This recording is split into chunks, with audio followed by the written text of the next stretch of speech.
بڑے جانور کو گن شوٹ سے زخمی کیا پھر ذبح کیا تو درست ہو جائے گا؟ شوٹ کر کے، فائر کر کے؟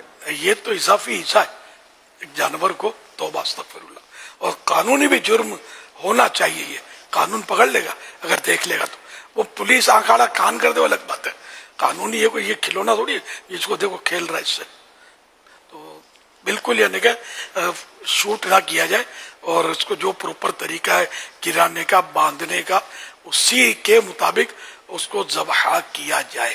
کیا جانور کو ہاتھ سے ذبح کرنا ضروری ہے؟ ہاتھ سے ہی ذبح ہوگا، مشین سے نہیں۔ مشینیں تو باہر ملکوں میں استعمال ہو رہی ہیں لیکن مشین ذبح نہیں کرتا، یعنی ایسے بھی مقامات ہیں، مطلب کہ جب مشین جانور کی گرفت کرتا ہے تو دبوچتا ہے، اور یہ ٹریک پر یہ چل رہے ہوتے ہیں بڑے بڑے جانور، اور مرغیاں بھی اس طرح حساب ہے، اور ایک بندہ کھڑا ہوتا ہے وہ اس کو پکڑ کے بسم اللہ اللہ اکبر کہہ کر اس کو ذبح کر رہا ہے۔ اب جانور کو نہ باندھنے کی ضرورت پیش آ رہی ہے، نہ پٹخنے کی، اور یہ بھاگنا کچھ، یہ ہے مشین اس طرح کے دنیا میں۔ تو جہاں اس طرح کا نظام ہے، اب وہ سنت کیا ہے اور یہ اس میں نہیں دیکھتے لوگ، ذبح کرتے ہیں۔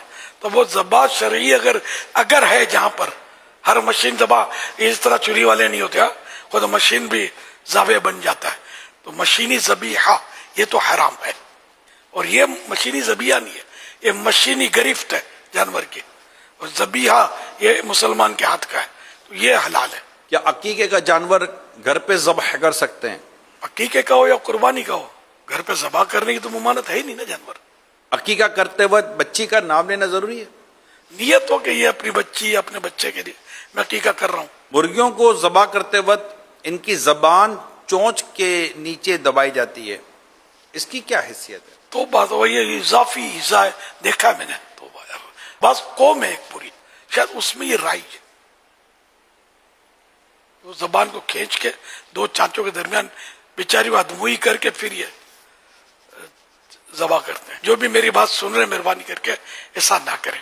آپ بولو اسی سے ذبح ہوتی ہے، تو یہ دنیا جو بغیر زبان دبائے کر ہی رہی ہے مرغیاں، آپ لوگ جو بازار میں کھا رہے ہو مرغیاں، یہ کون سی چاچ نکالی اور زبان نکالی بھی ہوتی ہے؟ ایسا نہیں کریں، توبہ کریں، صحیح ہے، اضافی یعنی کہ ایزا ہے۔ جو بھی مجھے سن رہے، بھلے باپ داداؤں کے وقت سے آ رہا ہو، وہ تو غیر مسلم کہتے تھے، بت پوجا کرتے تھے کفار، وہ کہتے تھے ہمارے باپ داداؤں کا مذہب ہم نہیں چھوڑ سکتے، تو ہم قرآن و حدیث کو نہیں چھوڑ سکتے۔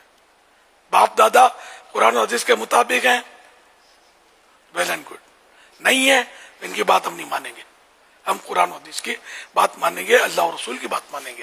ذبح کرنے والے کے منہ میں اگر پان گٹکا وغیرہ ہو اور وہ اس سے تکبیر نہ پڑھ سکے، اللہ کا نام نہ لے سکے، تو دل ہی دل میں پڑھ لے تو ہو جائے گا؟ جیسا آپ سوال کر رہے ہیں اس حساب سے تو جانور حرام ہو جائے گا، جبکہ اس کو یاد ہے اور اس کو یہ مجبوری قرار دے رہا ہے، تو یہ ہو رہا ہے، یہ بھی اللہ پاک رحمت کی نظر۔ آمین۔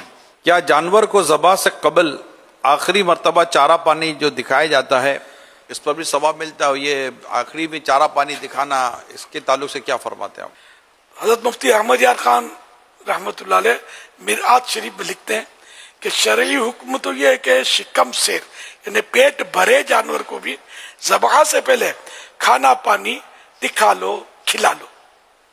تو اب یہ کہ جو اس پر عمل کرنے کی نیت کرے کہ یہ ایک حکم شریعت ہے تو انشاءاللہ اس کو ثواب بھی ملے گا۔